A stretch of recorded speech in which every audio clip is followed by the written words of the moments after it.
안녕하세요. 저는 넥슨 게임즈 MX 스튜디오의 시나리오 디렉터를 맡고 있는 양주영이라고 합니다.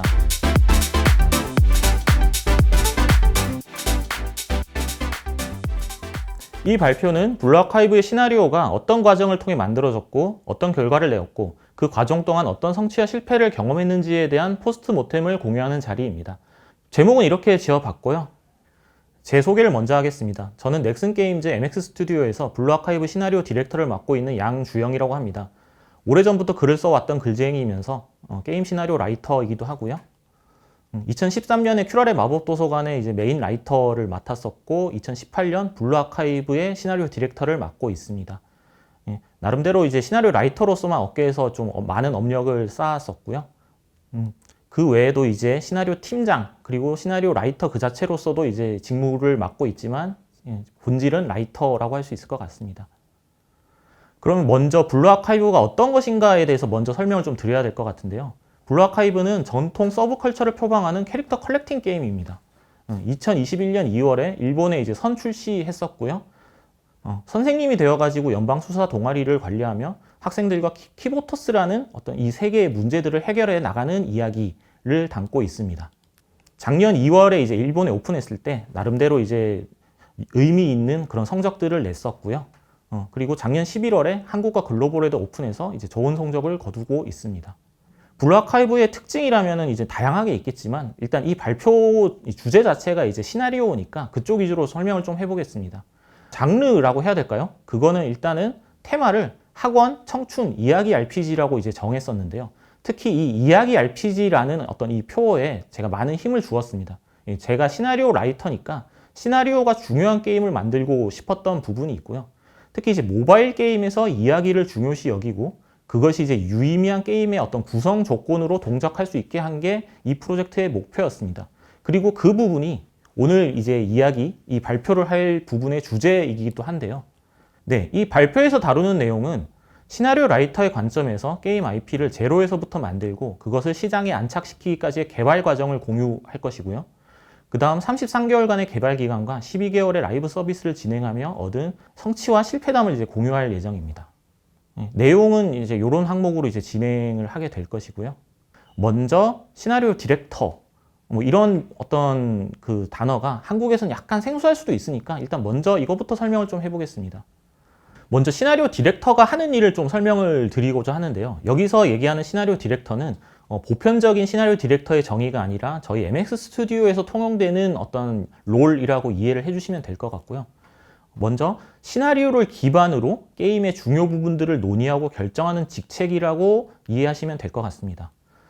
게임의 중요 결정권자 분들과 커뮤니케이션을 통해 가지고 게임의 비전을 시나리오를 기반으로 모색하고 제시하는 역할이고요.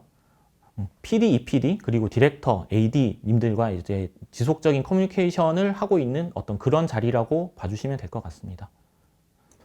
게임의 비전 방향성을 시나리오를 통해서 고민하고 결정하는 일이니까 당연히 시나리오의 전개 방향성에 대한 결정, 그리고 학원, 동아리, 캐릭터 등의 상품에 대한 제작 방향성 협의 및 결정, 전투 배경, 보스 설정, 세계관 설정 등의 어떤 그런 설정을 결정하고 컨텐츠 기획에 대해서도 협의하고 게임의 미래 비전에 대한 어떤 플랜에 대해서도 협의하는 어떤 그런 일을 담당하고 있습니다. 이런 모든 것들이 이제 가능한 이유가 블루 아카이브가 시나리오 드리븐 형태의 운영이라 가능한 구조고요. 이 블루 아카이브라는 게임이 시나리오를 중요하게 여기고 있기 때문에 이런 롤과 역할을 할 수 있다라고 봐주시면 될 것 같습니다. 자, 그러면은 저에 대한 설명은 이 정도면 될 것 같고요. 그 다음 본격적으로 블루 아카이브의 제작 히스토리를 좀 말씀드려볼까 해요. 어째서 이런 세계관이 되었는지를 먼저 좀 설명을 해보겠습니다. 세계관 히스토리를 먼저 설명을 드리자면은 처음에 이제 이 프로젝트를 시작할 때 김용화 PD님이 프로젝트 세팅을 이런 형태로 이제 선언을 하셨어요. 일본에 팔 수 있는 게임을 만든다. 그리고 미소녀들이 엄폐하는 총싸움 게임을 만든다. 특히 교복과 미소녀다. 이런 어떤 포인트를 잡아주셨고요. 그렇구나 하면서 그 디렉팅에 따라서 AD님과 시나리오 디렉터가 세계관 구축 작업을 시작했습니다.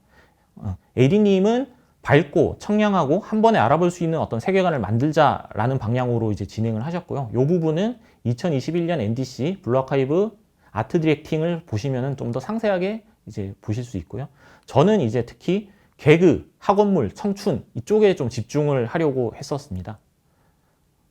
우리 게임이 갖고 있는 어떤 내적 방향성은 첫 번째로 교복, 총기, 미소녀, 두 번째로 밝고 청량한 비주얼, 그리고 외적 방향성으로는 일본 서브컬처 시장에 선 출시를 해야 되고, 그리고 캐릭터 뽑기, 가차라고 하죠. 그 가차를 BM으로 가지고 있고, 무엇보다 다른 서브컬처 게임과 경쟁을 해야 되는 구조였어요. 이 방향성에 대해서 저는 이런 해답을 내렸습니다. 첫 번째로는 이제 교복, 총기, 미소녀, 이것은 당연히 총기를 든 미소녀 학생들이 모여있는 학원 도시를 만든다라고 답이 정해져 있는 어떤 방향으로 갈 수밖에 없었고요. 그리고 밝고 청량한 비주얼에 대해서는 이런 어떤 비주얼에다가 이제 잔인하고 시리어스한 얘기를 할 수는 없으니까 가볍고 부담 없는 개그물 이야기를 핵심으로 만들기로 이제 결정을 했었습니다. 그리고 게임의 외적 방향성은 일본 서브컬처 시장에 선 출시를 해야만 하기 때문에 일본 시장에 친숙한 문화와 어떤 구성을 추구했어요. 이 게임에 있는 모든 캐릭터 이름들이 일본어이고 일본 문화를 베이스로 하고 있는 이유가 이제 이런 부분 때문이고요. 그 다음부터는 이제 좀 어려울 수도 있는데 이 게임이 가차라는 어떤 형태의 BM을 가지고 있잖아요. 이 부분을 시나리오가 어떻게 서포트하고 지원하고 유의미하게 만들 수 있는가에 대해서 고민을 많이 했었습니다. 먼저 단기적으로 캐릭터가 유저들에게 유의미한 상품으로 동작할 수 있어야 된다라고 생각을 했고, 장기적으로 이 게임에 등장하는 모든 캐릭터나 세계관, 심지어 적들마저도 유저들의 사랑을 받고 지속적으로 애정과 관심이 유지되는 그런 어떤 구조를 만들 수 있어야 된다라고 생각을 했었고요. 그렇기 때문에 다른 서브컬처 게임과 경쟁을 하기 위해서 앞에 있는 두 요소들을 포함해서 이 프로젝트는 다른 게임과 차별화되는 유니크한 세계를 만드는 것에 가장 집중을 했었습니다. 그것이 이번 프로젝트의 저의 임무라고 생각을 했었고요. 세계관의 비주얼은 AD님이 주도적으로 구성해가지고 이런 형태, 이런 어떤 키워드를 기준으로 진행을 했었고요. 특히 교복, 총기, 헤일로 요 세 가지 핵심 요소가 키 비주얼로 세팅되었고, 저는 그것을 기반으로 세계관 설정을 진행했었습니다. 그렇게 어느 정도 세계관의 윤곽이 만들어졌는데, 실제 총을 사용하는 거대한 학원 도시, 모든 학생들이 헤일로를 가진 세계관. 하지만 이걸로 괜찮은가? 이런 어떤 의문이 들었어요. 제가 할 수 있는 영역에서 어떻게 차별화된 세계관을 성립시킬 수 있을까? 그런 부분들을 어떻게 유저들에게 임팩트 있게 전달할 수 있을까? 이 부분에 대한 좀 고민을 많이 했었고요. 그것을 어떻게 성립시킬 수 있을까에 대해서 저는 낯설게 하기라는 것을 가져왔습니다. 이게 이제 영어로는 소격 효과라고 하는데요. 실제로는 이제 그 극작에서 쓰이는 어떤 그런 개념인데, 익숙한 것을 관습에서 벗어나 다르게 만드는 것이라는 어떤 뜻이고요. 실제로는 이것을 저는 이름만 가져와 가지고 익숙한 것을 낯설게 만든다. 이 부분에 이제 집중을 했습니다. 즉 뭔가 흔히 알고 있는 익숙한 것들인데 그게 뭔가 낯설다라는 느낌을 주는 것을 의도했습니다. 여기서 핵심은 기존에 관습적으로 존재하는 요소들의 조합이 낯선 것이어야 되는데요. 관습이라고 하는 것은 장르적으로 클리셰라고 생각해도 무방할 것 같습니다. 그러니까 익숙한 클리셰들을 조합해서 신기해, 흥미로워, 궁금해, 이상해 이런 감정을 일으키는 것을 목표로 했었고요. 사실 근데 이런 조합이 낯선 이유는 이것이 잘 쓰이지 않았기 때문이에요. 왜 안 쓰였냐면은 이런 어떤 조합 자체가 문제가 있어요. 그게 뭐냐면은 논리적으로 말이 안 되는 경우가 많기 때문이에요. 자, 예를 들어 보겠습니다. 낯설게 하기의 예시들로 제가 두 가지를 가져왔고요. 첫 번째는 이제 걸즈 앤 판처. 여고생들이 탱크를 타. 여고생이라는 클리셰와 탱크라는 클리셰가 조합돼서 결국 이상한 어떤 낯선 느낌을 주고 있고요. 호라이즌 제로 던 같은 경우는 이게 수렵 시대인데 기계새를 막 사냥을 해. 어떤 이런 요소들이 전체적으로 이상해라고 생각을 할 수 있는 것이죠. 그런데 이런 거를 성공시키면은 결국 이런 세계가 성립이 되는 거죠. 요거는 이제 블루아카이브의 이제 장면들인데, 뭐 근거리에서 소총탄을 막 한 탄창을 맞았는데 기절만 해. 그리고 뭐 바닷가를 가야 되는데 탱크를 타고 가야 돼. 이런 어떤 말들을 하는 세계관이 이제 성립되는 것이죠. 그리고 캐비넷 안에 문을 열어보니까 총이 있다라던가, 자판기에서 총알을 판다라던가 이런 것들 또한 그런 걸 기준으로 이제 만들게 이렇게 성립될 수 있게 된 것이고요. 이런 낯설게 하기를 통해서 얻게 되는 효과는 첫째로 짧은 인상만으로도 이제 강력한 흥미와 관심을 이제 부여할 수 있습니다. 그리고 마음속에 새겨진 이 물음표가 있어요. 뭐야? 이런 것들을 해소하기 위해서 지속적인 이 세계에 대한 탐색 그리고 궁금증이 이제 유지가 되는 것이죠. 다른 게임과 유니크한 어떤 차별화되는 세계관을 성립시킬 수 있게 되는 것입니다. 하지만 단점도 존재해요. 이것이 이제 내적 논리를 우선하지 않기 때문에 세계관의 유지 관리 비용이 이제 증가하게 돼요. 이 대륙급의 거대한 학원 도시가 성립시킬 수 있는 어떤 그런 경제 구조 혹은 뭐 어떤 사회적인 어떤 어떤 기준 이런 것들은 사실 설명하기가 쉽지가 않거든요.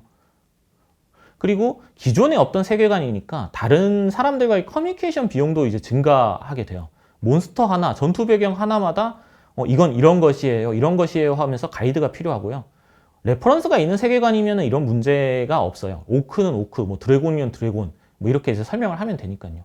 근데 이제 우리 세계관에서는 뭐 데카그라마톤, 뭐 신이 되려고 하는 기계, 뭐 이렇게 설명을 이제 시작을 해야 되니까 그런 이제 비용이 굉장히 좀 많이 든다. 이런 의도적인 불균형 때문에 세계가 얕게 혹은 거짓처럼 느껴질 수 있어요.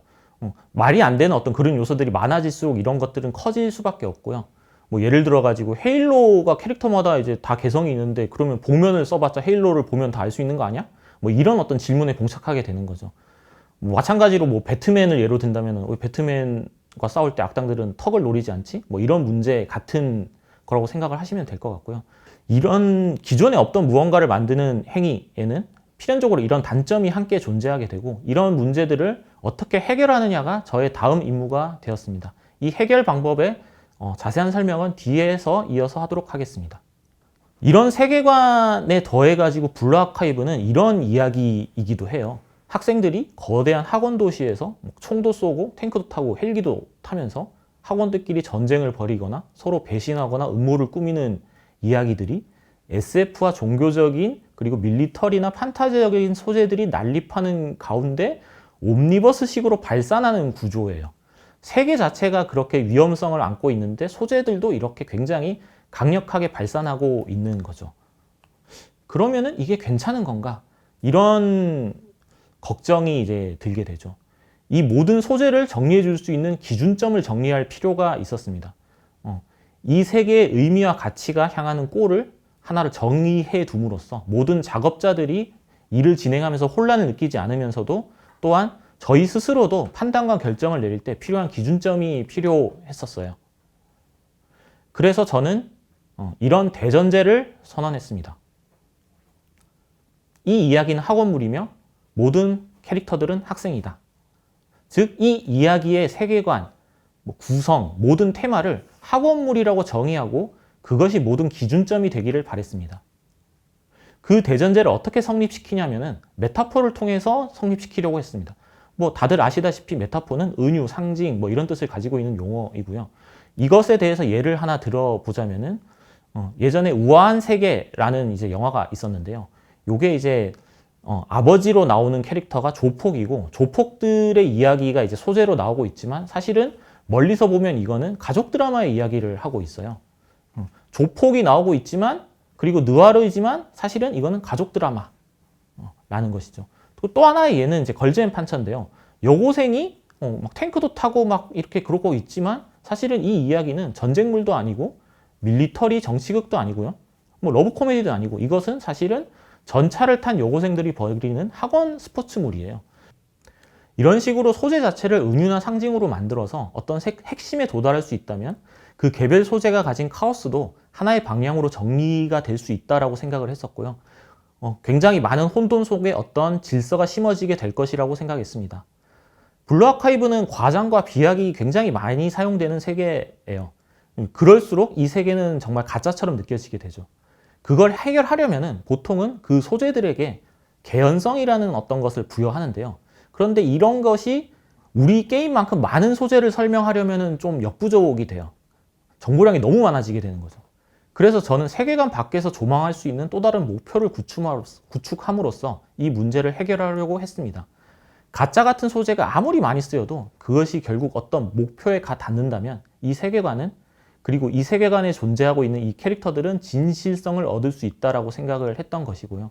그 예시로 링컨 대통령의 요 도끼를 들고 있는 모습을 제가 가져왔는데요. 실제로 이 일이 벌어지진 않았어요. 이것은 팩트는 아니에요. 하지만 이 이미지가 가지고 있는 의미는 트루인 것이죠. 그렇게 이해를 해주시면 될 것 같고요. 결국 아이들이 총을 쏘고 탱크도 타고 하지만 연애 학원물, 정치 학원물, 개그 학원물, 어쨌든 이것은 학원물로서 발생하고 선언되고 그 안에서 동작해야 된다라고 선언을 했던 것이고요. 이 부분은 제가 예전 스튜디오 내부 비전 PT에서 했던 페이지인데요.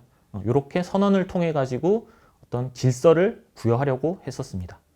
그 다음은 이 세계 자체에 대한 얘기를 드렸는데요.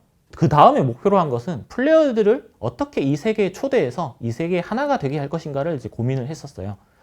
예전부터 이제 이런 부분에 대해서는 방법론이 있는데 이제 그것을 좀 잘 활용을 했고요.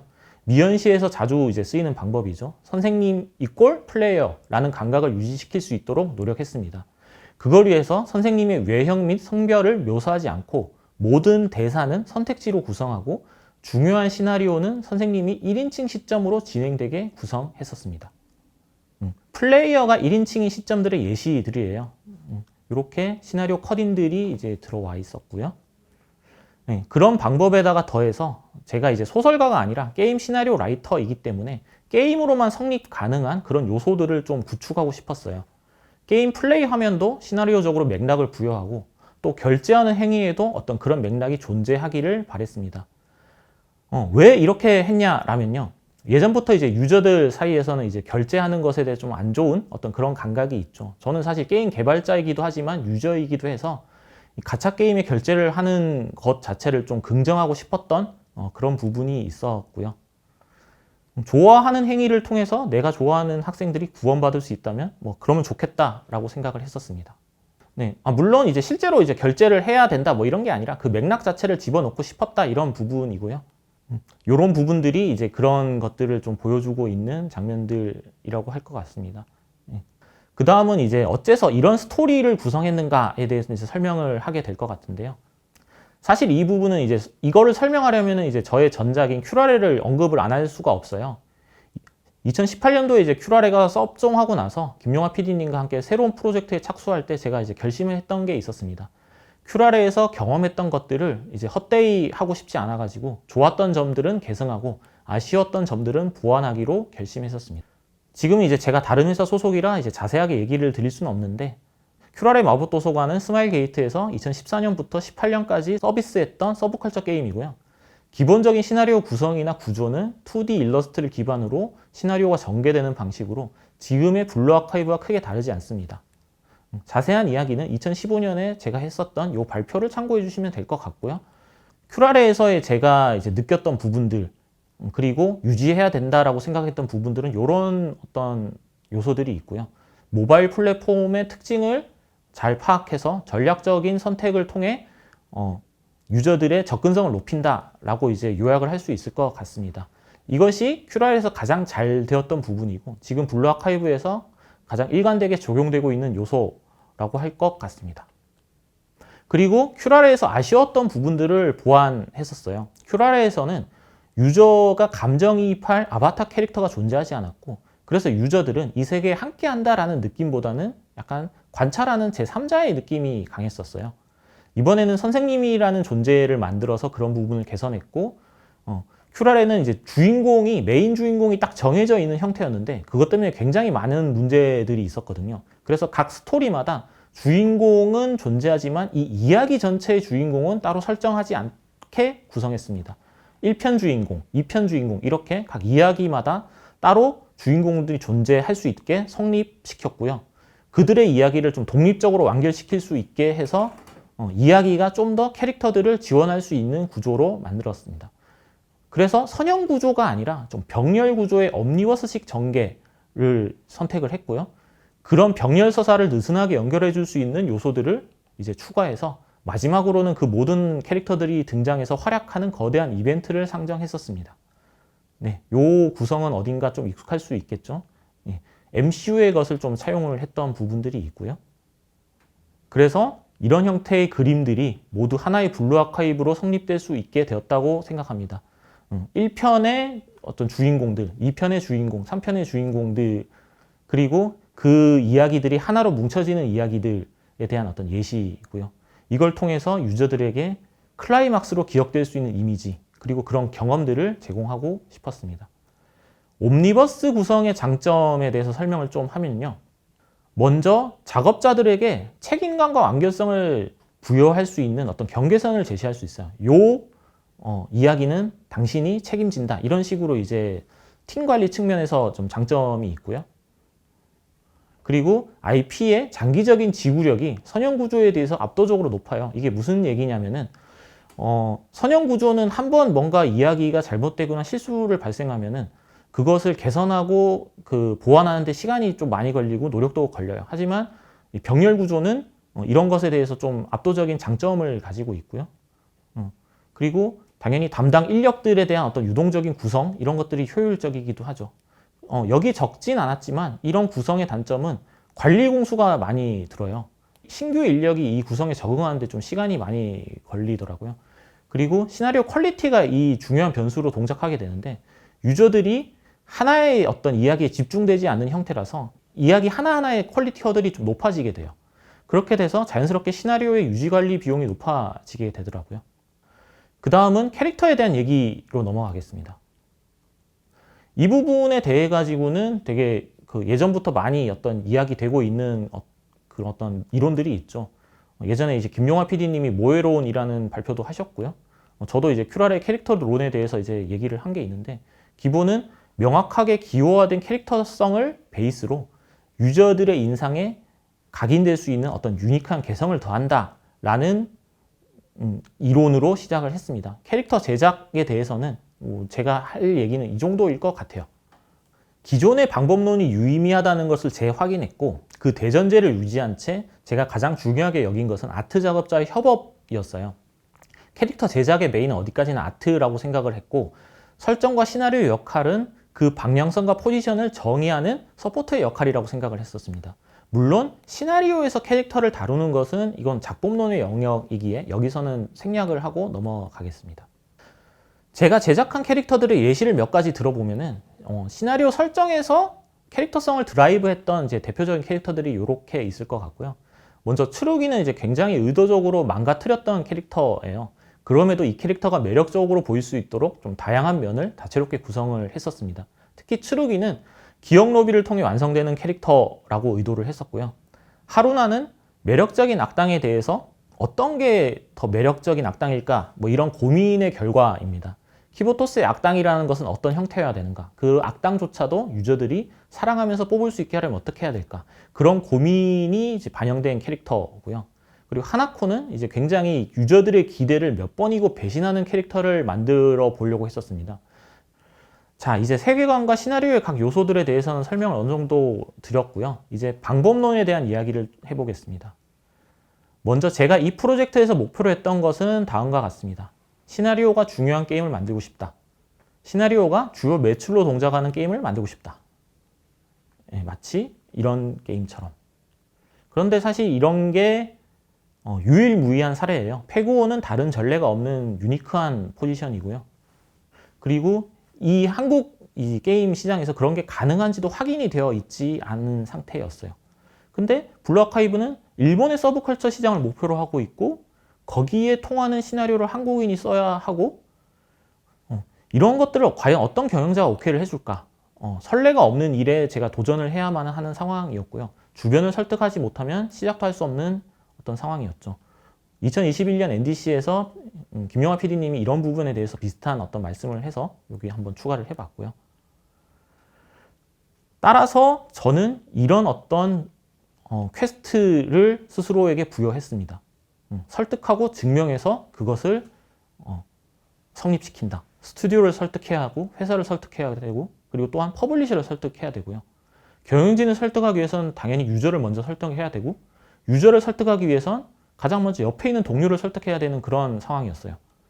그래서 저는 이 게임의 시나리오가 어떤 내용이고 어떤 것을 추구하는지를 비전을 제시하고 끊임없이 PT를 통해 가지고 사람들과 소통하고 설득을 했었습니다.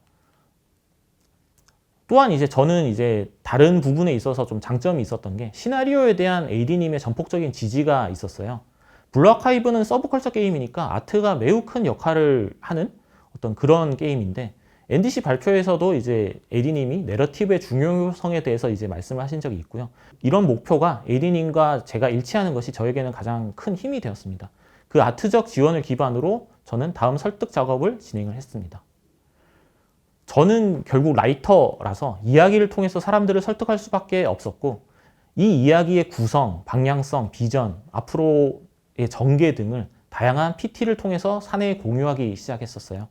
초창기에 이 프로젝트의 비전을 담고 있는 어떤 그런 발표, 그리고 이제 이 이야기 메인 시나리오의 전개나 향후 이제 방향을 이제 가지고 있는 이야기, 어떤 발표, 이런 것들을 만들고 공유하는데 굉장히 많은 공수를 들었고요. 그 당시에 이제 작성했던 PPT 내용들이에요. 그리고 이게 실제로 게임에 구현되었을 때 이런 형태가 되었죠. 어서와 호시노 선배 이런 부분들도 이런 형태를 통해서 이제 완성이 되었고요. 그리고 이 발표들은 이제 녹화를 따가지고 추후 스튜디오에 합류하신 분들도 쉽게 청취할 수 있도록 준비를 했었습니다. 그리고 저뿐만 아니라 시나리오 팀원들에게도 이 기조를 유지하도록 해서 시나리오 팀이 일을 진행할 때 이해와 공유라는 가치를 전제하고 일을 진행할 수 있도록 했습니다. 그렇게 해서 결국 지금은 회사의 모든 개발자들과 사업, 퍼블리셔까지 블루 아카이브 시나리오의 가치를 이해해주고 계신 것 같습니다. 블루 아카이브가 시나리오가 그래도 유저들에게 좀 좋은 평가를 얻고 있는 건 AD, 디렉터, PD 그리고 다른 많은 이제 팀원분들의 도움이 있었기 때문이라고 생각하고 있고요. 그 도움의 대전제는 이해와 공유를 통해서 설득하는 것이라고 믿고 있습니다. 자, 이제 저희 시나리오 팀에 대한 설명을 살짝만 하자면요. 저희 팀의 구성은 이런 식으로 되어 있습니다. 1파트는 이제 작가 출신의 라이터분들 위주로 구성이 되어 있고요. 가급적 글만 쓸 수 있는 환경을 구축하는데 되게 노력을 많이 했었습니다. 2파트는 연출과 시나리오 구현, 데이터 작업을 하는 컨텐츠 기획자들로 구성이 되어 있고요.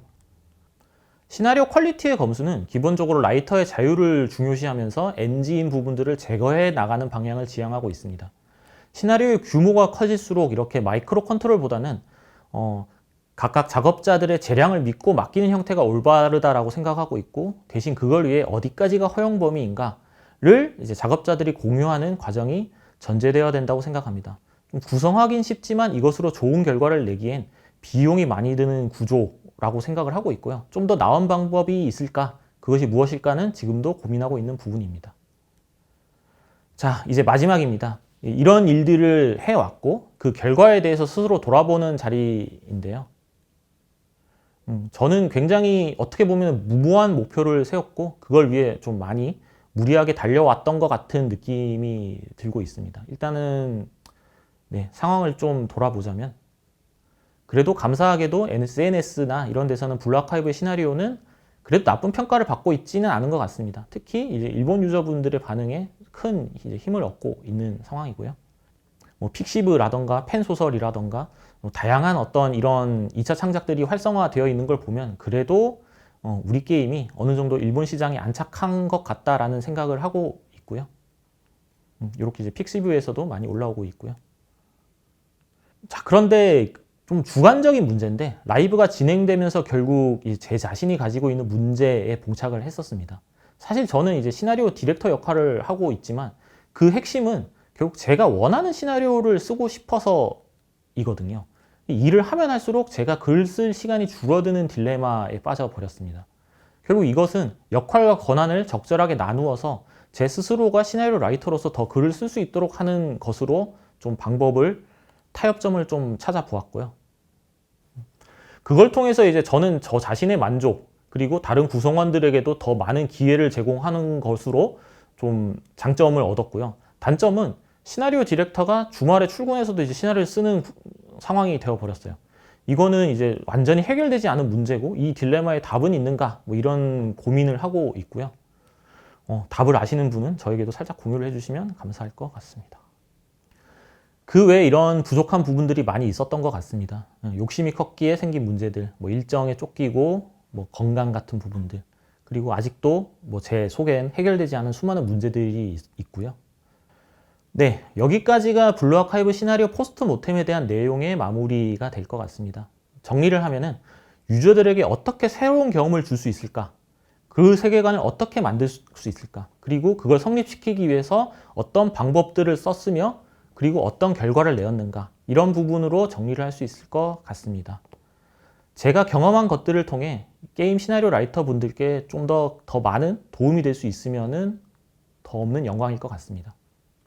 네, 하지만 이 여정은 아직 끝나지 않았다라고 생각을 하고 있고요. 아직도 이 목표가 뭐 손에 잡힐 듯 하는데 아직 안 잡히는 그런 느낌입니다.